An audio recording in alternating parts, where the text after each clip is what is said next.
What you see before you is the smoking gun evidence that humans and dinosaurs once lived together. At least that's the bold claim of certain young Earth creationists.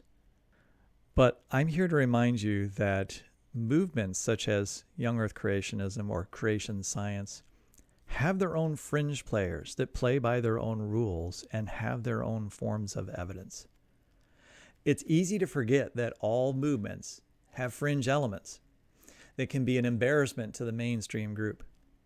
Many consider creationism itself a fringe group, and so are prone to thinking that all creationists believe the same thing and forget that even fringe groups can have fringes themselves.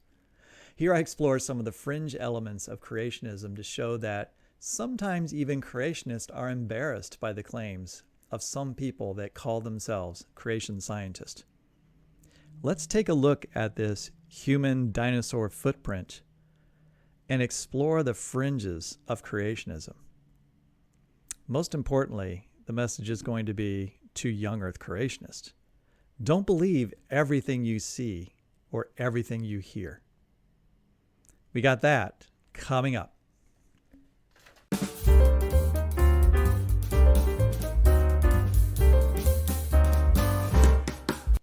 So a friend of mine once gave me a book that he had found at a local library sale, knowing that I had an interest in creationist writing and have an extensive collection of creation science books. The book, Evolution and Human Fossil Footprints, was written by an Aaron Judkins. I assumed the focus of the book would be the Paluxy Man tracks in Texas, but at the time I had never heard of this particular author. And the fact that I hadn't heard of this author was interesting because I have a fairly deep knowledge of creationist literature, having followed it fairly intensely for now 25 years. And so encountering something new was rather unusual. Now, this was just a few years back. I've learned much more since then. A quick search revealed that Judkins had published multiple books on creationism and had a website promoting his work in forbidden archaeology and forbidden history. Now, here's the book right here. All right, just to show you, I really have it, right? Evolution and Human Fossil Footprints, Aaron Judkins. And examining the back of the book, I discovered there's an endorsement by Carl Baugh. Right? Carl Baugh of Paluxy dinosaur human tracks fame. So let me just read Carl Baugh's endorsement of Judkins' book. Dr. Aaron Judkins has provided an academic service of inestimable, I can never say that word, value in the search of human fossil footprints and the origins of mankind. His exhaustive documentation of human footprints in rock strata around the world verifies that man is not a product of long evolutionary development, but has instead left his mark and footprints in all the eras of the geological column. This renders the geological column the product of the worldwide flood, with man present in all its epochs. The inevitable conclusion to be drawn is that man is the product of supernatural design, and the myriad of fossils associated with the footprints represent his companions in the flood. So you can see this is the smoking gun, right? So Judkins' association with Carl Baugh, to me, is, for me, the smoking gun of exactly what Judkins' pedigree is. His pedigree is that he is an out there fringe creationist on the edges of mainstream creationism, dabbling in creationism, or you might say as a hopeful popularizer of young Earth creationism. Dr. Baugh is quite famous for his outlandish claims himself of fossil finds and interpretation of the geology of in a young Earth context. I'll say infamous because he is so far out there in the fringes of young Earth creationism that even Ken Ham has considered him an untrustworthy source of either scientific or theological information. Many years ago, Answers in Genesis maintained a website devoted to explaining to their followers the reasons why Dr. Baugh's teaching should be avoided. Other young Earth creationist organizations have also steered clear of Dr. Baugh and his Creation Evidence Museum in Glen Rose, Texas. Baugh is what I refer to as a person who resides, as I said before, on the fringes of a fringe group. Yeah, here we see that Aaron Judkins calls himself the maverick archaeologist. And he goes way beyond just this thing with dinosaurs and human beings, but he's looking at, he's a biblical archaeologist looking for evidence supporting the Bible and other odd forms of archaeology.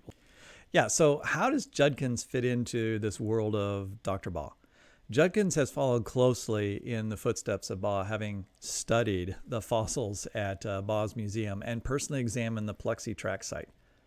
And his books are published by the same publisher as Dr. Baugh uses, which is called Bible Belt Publishing, which is an apparently self-publishing outfit. Dr. Judkins received his doctor, all right, Judkins has received his PhD from a Bible college in California that I've already forgotten the name of. Now I'm thinking about it, but it isn't worth my time looking it up again. I do remember that it's a correspondence school that's clearly a diploma mill. All right, a diploma mill is something where you pay for a degree with little or no academic oversight. Other members of this same school have been published by the same publisher. The book jacket says that he has a doctorate in biblical studies, but on the website, he says it's a PhD in biblical archaeology. Those are two quite distinct things at times. It require distinct sets of skills. All of this is to say is that Judkins is a self-made promoter of creation science. But that isn't all. He has appeared on many late-night radio shows to discuss fallen angels, aliens as returning Nephilim, various forbidden theories about archaeology, finds, and so forth. So his fringe calling card goes well beyond just being an outspoken creation scientist, but also includes many other causes. Yeah, Judkins' book is just not worth reviewing. It's mostly a compilation of quotes from other creation science material in which he manages to add his own misconceptions of the interpretations of other creationists whose own works are themselves fraught with scientific misconceptions. So you can only imagine how contorted some of the scientific deductions and claims are in this book. Of course, Judkins' main interest is in what he thinks is this slam dunk evidence against evolution, the identification of human footprints found in all ages of rocks around the world, many times in conjunction with dinosaurs. Were such footprints shown conclusively to be authentic, they clearly would challenge mainstream geological and biological theories for the origins of the Earth and life on this Earth. This is a picture of just one of the proofs that Judkins offers up, but I believe it's clearly his favorite. And it's his favorite evidence that man walked with the dinosaurs. And I would agree that this footprint in this picture is no doubt in the shape of a human foot. And the other footprint could very well be of a dinosaur. However, I would expect even an amateur paleontologist to be skeptical of one or both of the footprints in this picture. They should be skeptical that these are authentic. This rock was donated to the Creation Evidence Museum, Dr. Baugh's museum, by a friend of the museum with no documentation of its origin, right? Exactly where did this rock come from? Is there a photo of it in situ, in place? No. But the museum states that it's been thoroughly tested for authenticity by those associated with the museum. Now, in a video that I'm going to tell you about in a moment, there is a picture that looks like maybe, say, an X-ray type of picture of the rock, supposedly showing some of the internal form of the rock. And that is supposed to provide evidence that these two things are authentic. But there has never been a publication, right? There's been no research article. Nobody else that I know of has been allowed to even examine this particular rock. And so we don't know what its source was. It was brought to the museum and only later discovered that it had this human footprint that was then dug out among the rock that was apparently there's rock layers on top of that originally. And so the origins are mysterious. And all we have is a picture that we see in which we just see this external morphology, I guess I'll call it, of the rock. So they claim it's been thoroughly tested, but again, No evidence has been presented of that testing. What is the evidence?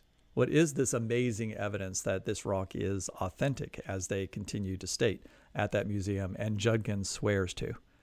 I'm reminded very much of, say, the My Pillow guy, who says that he has tremendous evidence and all the evidence, and he has all these things that prove that, say, California voted by more than 1 billion votes for Trump over Biden, which seems an amazing claim that a state such as that would have voted for Trump. So he has all this evidence. And all we're supposed to do is just believe him, apparently, because every time he's asked, he never actually shows the evidence. Like, actually present the evidence to us.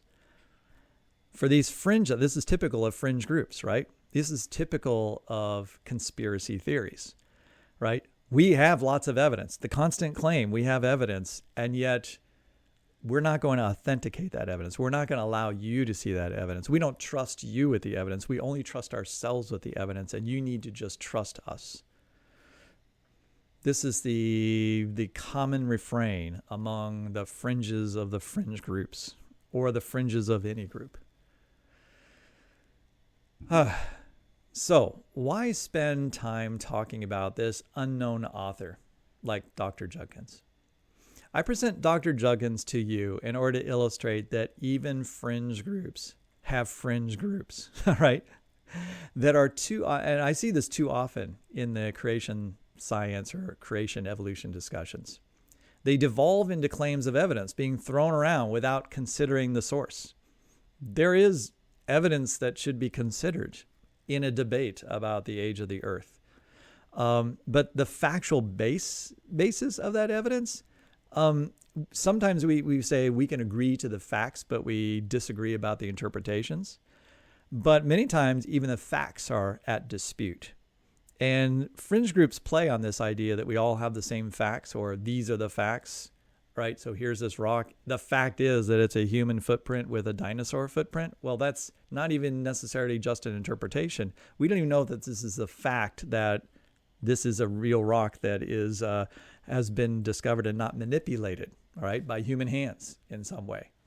Secular scientists are prone to thinking that all creationists are the same. And they're apt to quote mine books like Judkins here, sometimes without realizing that book represents a really small minority among creationists, most of whom would be appalled by the content of this particular book. And so that's my warning to those who don't understand creation science, is that you shouldn't lump everybody together and consider all their claims equal, just like I wouldn't think that all evolutionary biologists' claims are equal. There is some fringe evolutionary biologists who have really wild ideas about the history of the earth, not supported by the data. And creation scientists also may look at, and well, they actually do this, they actually find individuals who have radical ideas that aren't mainstream ideas in evolutionary biology, and present them to their audience as if this is what all evolutionary biologists believe, or that even some of them believe, as if they have equally valid hypotheses, right? Creationists are often unaware of the various fringe theories in evolutionary biology. Right? They, just as I said, they treat every single hypothesis ever uttered in the scientific literature as if it represents all evolutionary biologists or geologists. There is something we could call mainstream creationism, turning our attention back to creationism. That would include a short list of positions or viewpoints that are accepted evidence that all creationists share. But it shouldn't be surprising that creationism should have a diversity of positions and equally diverse advocates underneath its common umbrella, right? We expect diversity of viewpoints, and there are well-established creation ministries that have, and as I've discussed on this channel, many different diverse views. But we're talking about something that goes beyond that. But I think there's a good reason I didn't know of Aaron Judkins prior to being handed this book.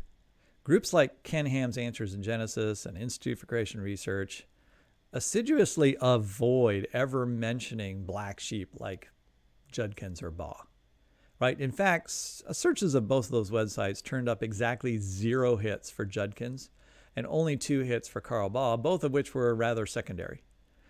Answers in Genesis, they've since removed their page of warning about Baugh several years ago, apparently deciding it was just better to just outright ignore these fringe members of the creationist community than to bring attention to them.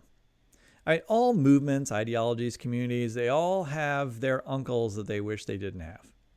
It's always difficult to know just how much attention one should pay to take the risk that their followers would be led astray and absorb those bad ideas, thinking they're legitimate sources of information. Engage with them and risk giving them legitimacy in their own eyes and in the eyes of those who are not knowledgeable in the field. Many creationist groups have taken the first approach and given no public attention to the many Ken Ham wannabes out there that are even less discriminating in their use of data and argumentation than Ken Ham is. To think that Ken Ham is discriminating may seem unbelievable, but there are many young earth creationists that are far less discriminating. Unfortunately for Ken Ham, and for the sake of reasonable discourse, I think that many scientists that are unfamiliar with creationists are unable to discriminate between Ken Ham, his followers, and those who are on the fringes of young earth creationists or young earth creationism. There is, partly because of Answers in Genesis and ICR's reluctance to call out bad creation science in public, maybe because it's really difficult to identify because some of their own science is so bad. However, I expect they work behind the scenes to dissuade church leaders from inviting Judkins and others from speaking about creationism, and are probably quite successful in constricting the ministries of those they find out are not quite in step with mainstream creationist thinking, right? I think behind the scenes, Ken Ham and others are working hard to inform groups that would maybe, say, have symposia or get-togethers of creation scientists and saying, look, you don't want to have these individuals involved. We don't want to be associated with them. I would add that I've been rather surprised that Ken Ham has appeared in conference in the last couple of years with Eric Hovind of creationtoday.org. Eric Hovind is played up as being on the same stage. Eric Hovind loves this fact. I mean, he plays up all the time that he is on the same stage with Ken Ham. He obviously revels in the legitimacy that Ham appears to be giving his ministry. I'm saying I'm surprised because Eric has taken over his father's creation ministry. Right? His father is Ken Hovind. And he has nearly the same reputation, Ken Hovind does, of Carl Baugh. Except you add on a bunch of, his issues with his wives and other issues with the law, right, that Carl Baugh doesn't necessarily have. Right? But he's very similar to Carl Baugh in the sense that of his over-the-top claims. And his son is very much following in his footsteps with respect to his scientific claims. Answers in Genesis once had a warning about Kent Hovind as well, saying that people should be aware of his teaching and should ignore it. Of course, the fact that Eric Hovind attended Jackson Hole Bible College, which is co-founded by Ken Ham, that might have something to do with this new connection. Both the elder Kent Hovind and younger Eric Hovind have made many outlandish claims on part of their ministries. And rather than separating from them, there has been a greater kinship developing over time, at least between Kent Hovind's son and Ken Ham. Well, Ham has hinted that Hovind's views have moderated somewhat. I don't believe that this is true based on my reading of Hovind's materials and listening to him talk. Rather, I think it's actually Ken Ham who has changed over time. It's becoming somewhat apparent to those who have followed Ham for many years that he has grown progressively more radical in his views. He has clearly become more outspoken, harsher in his language, has become progressively less and less discriminating about the types of data that he's willing to accept as supportive of his positions. It isn't just his interpretations of scientific data, but even his biblical hermeneutics have become more distorted over time. In effect, I would assert that Ken Ham, over time, has begun to look more and more like what once was the fringes of creation science. However, Ken Ham cannot, by definition, become the fringe of a fringe group because he is so influential. He defines what mainstream creation science is, right? He is the definition of what creation science is and believes at this moment in time. Until he's no longer the de facto spokesperson for creation science, Ken Ham will continue to shape and define the boundaries of what is and what isn't part of the young earth creationist worldview. What he might find, though, is that there's a growing undercurrent of dissatisfaction, even among young earth advocates, that his brand of creationism is not what is best for the evangelical church. Someday he might find that his organization will end up as the fringe to a new mainstream form of creation. Now, that brings me to something I just observed a couple days ago. That's the reason I decided to talk about this particular rock and this idea of the fringes of fringe groups, right? The fringiest of creation scientists and their influence on the rest of creationism. Here is I was looking at YouTube, and on YouTube there is a YouTube channel called Young Earth Creation, which is essentially the same thing or run by partners in crime with Standing for Truth. Right, I consider Standing for Truth to be a fringe player in young earth creationism. Right, and I say that because they're popularizers of young earth creationism in the sense that all they do is they take other young earth creationist material and they repackage it. All right, and so there are I'll say, I don't even think synthesizing is the right word because they're not very good at working ideas together. They're mostly just parroting ideas. But here's the thing that Standing for Truth does, and the thing I want to tell them to be wary of, and it goes back to the title, Don't Believe Everything You See and Hear. They don't discriminate in terms of the evidence they use to support young earth creationism. They will use any piece of evidence from any young earth creationist organization and act like they're all equally good. And not only that, they'll go and use any kind of fringe information from any old young earth creationist out there. Anything they say, they'll pretty much absorb and use and make part of their collection of evidence. And as a result, they have been taken in by a number of, I'll say, frauds, all right? Bad evidence. It's bad evidence because it's fraudulent evidence. And yet they've used it as on par with, say, the evidence that comes from ICR and Answers in Genesis. And here is my primary evidence that this has happened. Right, so you see the picture, right? There's the cover image on the right side of the YouTube video, and that's what caught my eye. Our lost history written in stone, from evolutionary archaeologist to Creation Christian Museum, Carl Baugh. It's actually just a copy of a video made about Carl Baugh and the Creation Museum in Biloxi, Texas, or Glen Rose, Texas. And in that video, of course, he does talk about that talks about this particular Delk stone with the human footprint, and makes this big point about this is like the smoking gun evidence that humans and dinosaurs once walked together. The problem with this particular evidence and focusing on this evidence and using this picture as your cover image is that you're using a lie to support what you think is the truth, that the world is young and that human beings walked with dinosaurs. Right? And why do I think it's a lie? Because other creationist organizations have called it out as essentially a hoax. Right? Here's CMI's article on this particular rock, and they conclude that it is highly unlikely that this is true, and this particular type of evidence should be avoided. And yet they're Standing for Truth, simply soaking it up and preaching it as if this were as good as a Bible verse. All right? And so they lack discrimination in terms of the evidence that they select to use in support of a young earth. And as a result, you really can't trust any of their evidence.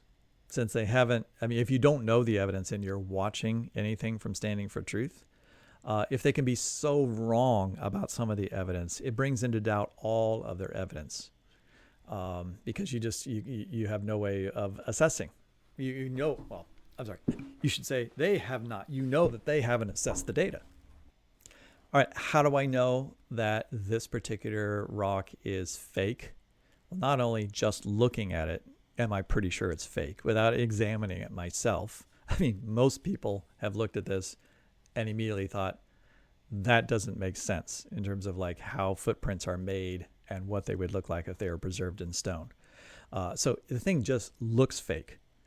Then you add on to the fact that nobody will actually show you more data about it or allow you to examine the stone, and there's no publication, nothing in the peer-reviewed literature, and I'm talking about peer-reviewed literature in the creation science journals, right? There's no creation science article about this stone that from a geologist or a paleontologist that actually examines this rock and presents the evidence. We also don't know what the origins of the rock were exactly. And we know it's an amateur paleontologist that picked it up, and we know they're an amateur because any paleontologist worth their salt is going to record information about the locality, the type of rock, and document the stages of actually getting that particular stone out of the ground.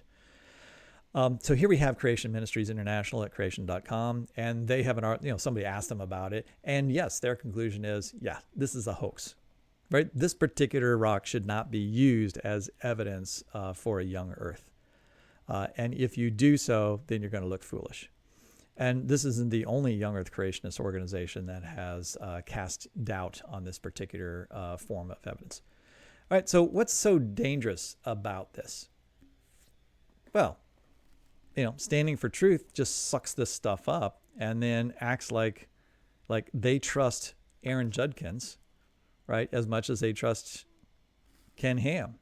They trust anybody who says that they believe that their world is young. They just seem to have an implicit faith that anybody who thinks that the world is young must be an upright, standing individual who is worthy of belief, all right, that they couldn't lie, that they're incapable of lying, right? Anyone who believes in a young Earth obviously believes in the Bible. They're a Christian, and therefore we must trust them. All right, well, we also know that Christians are sinners, and all of us are capable of sin.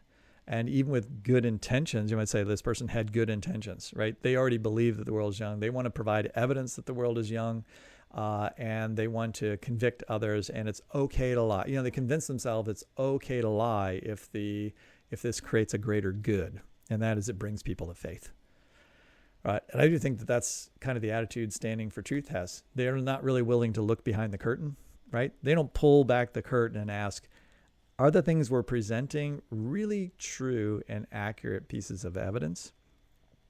Or do they simply accomplish the mission that we're involved with? And as long as they accomplish the mission, it's okay. It's okay to present fake evidence, because we know in the long run, if we convince somebody the world is young, they're convinced of the truth, even if we're using fake information to get to that point. Now, here's the other thing that happens. It's a trickle-down effect. And here's the problem with having fringes, fringe groups, and fringe evidence and fake evidence put out there, unreliable evidence, that's sort of circling around creation science. It's being absorbed by the popularizers of creation science, especially those that are especially those like Standing for Truth, which are just popularizers and just absorb information and spit it back out. And then when they spit it out, guess what? They do have influence, right? They're being heard by others. And I saw an example of this just this week. Standing for Truth, or Raw Matt in this case, at Creation Science, his particular channel, put out this video. And then not more than a day later, Lion Farm, a small YouTube channel, put out a copy of the same video and then titled this, "One Source Debunking All Evolutionary Genetic Heresies." right? There are no millions and billions of years. And what is that one source that debunks all evolutionary genetic histories or heresies? It's this particular rock, right? They focus in on this particular thing. It's like, I'm pretty sure this person must have seen this and either had never seen it before or was reminded of this particular evidence and got so excited about it, right, that they had to publish their own video, like, to their audience, like, oh yeah, this is the smoking gun evidence that nobody can deny, because here you have a human footprint and a dinosaur footprint, and they just take it as fact, right? They take it as fact because Standing for Truth said that, right? They're standing for truth and in the name of their channel. This is the truth, right? They're vouching for this particular rock, saying this is really a human footprint and this is really a dinosaur footprint, right? And they're believing themselves in Carl Baugh and Aaron Judkins, who, right, Standing for Truth would pick, and they write books like this, all right? Their books are not worth much more than the type of book that Aaron Judkins has read.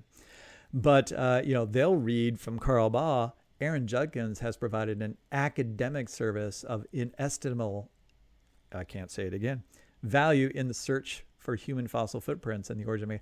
His exhaustive documentation of human footprints, right? They love using words like that, right? Because they think that they're doing that as well. But if you're absorbing information from others that you have been duped by, okay, and you've been duped into believing all the evidence from this book, then you are just replicating those errors.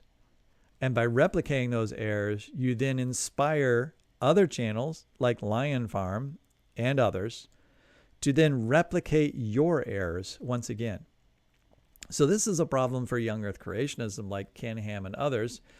And I think the disturbing thing that I've found about young earth creationism is that 15, 20 years ago, they tried to do stuff about this, right? They actually, like I said before, they actually published articles warning their audience against these fringe young earth creationists.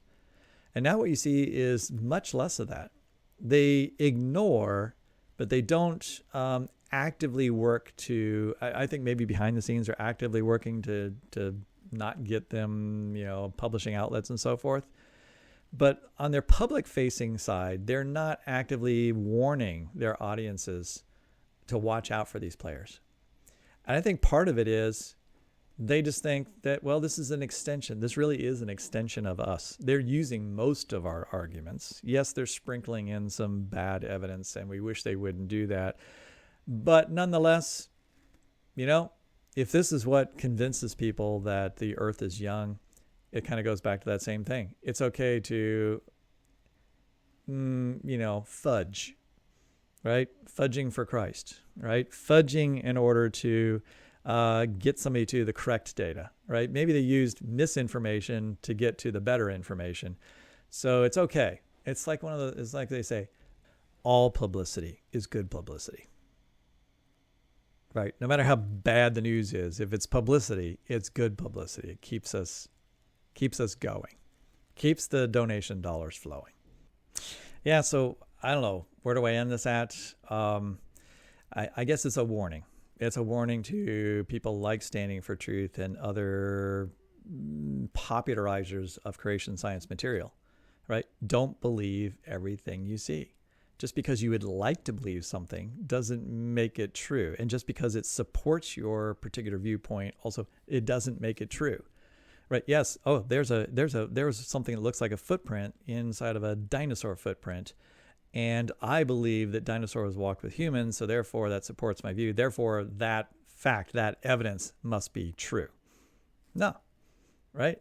Have a little bit of discrimination. Like, question the data just a little bit, right? Before you go and use it. Because as I just pointed out, what you say then will get picked up by somebody else. And this is how misinformation gets replicated. And then it gets even, it gets augmented over time. The claims get even more dramatic as they get passed on from one person to another. And this is really a pretty bad stain on young earth creationism, that these forms of data that are obviously fakes and hoaxes end up becoming the smoking gun evidence, or the most important evidence, or the thing that I want to show you, right? I've seen this picture used so many times as, in somebody's talking about something and they're going on. It's like, oh yeah, but yeah, you can't, I'll bet you can't address this, right? This is the gotcha thing, right? I got you. You say that dinosaurs went extinct long ago, long before humans arrived on this earth. But look at this picture. See? Game over. And all of that's generated because somebody didn't have just a little bit of discrimination right at the beginning and ask a few more questions. Like, this is going to be really important data. This could be, this is an extraordinary claim. And so therefore it requires some extraordinary evidence, right? It requires some extraordinary steps to be taken to be shown, proven reliable, to be shown to be reliable evidence. And that clearly has not been done with this particular rock, right? So show me the evidence, right? Show me the evidence. And the evidence isn't the rock itself. It's the evidence that the rock is real, right? That the footprints are authentic. That requires some work to be done. And my guess is that work won't be done, right? It's been a very useful tool. Standing for Truth can use this evidence to great effect, and they don't really want to know the truth. And that's kind of the sad thing, is they're standing for truth, but they most of the time I find they don't want to know the truth, right? They're afraid of the truth. All right, yeah, that's it. That's my message about the fringe groups of creation science, and maybe the dangers of not dealing with the fringes. And also just a little bit to those who are outside creationism, to be warned that not all creationists are the same, and that not to take every claim of a creationist to be equally valid either. It works both ways. All right, that's it for me. My name's Joel Duff. Great to be talking to you. We'll talk to you later. Bye-bye.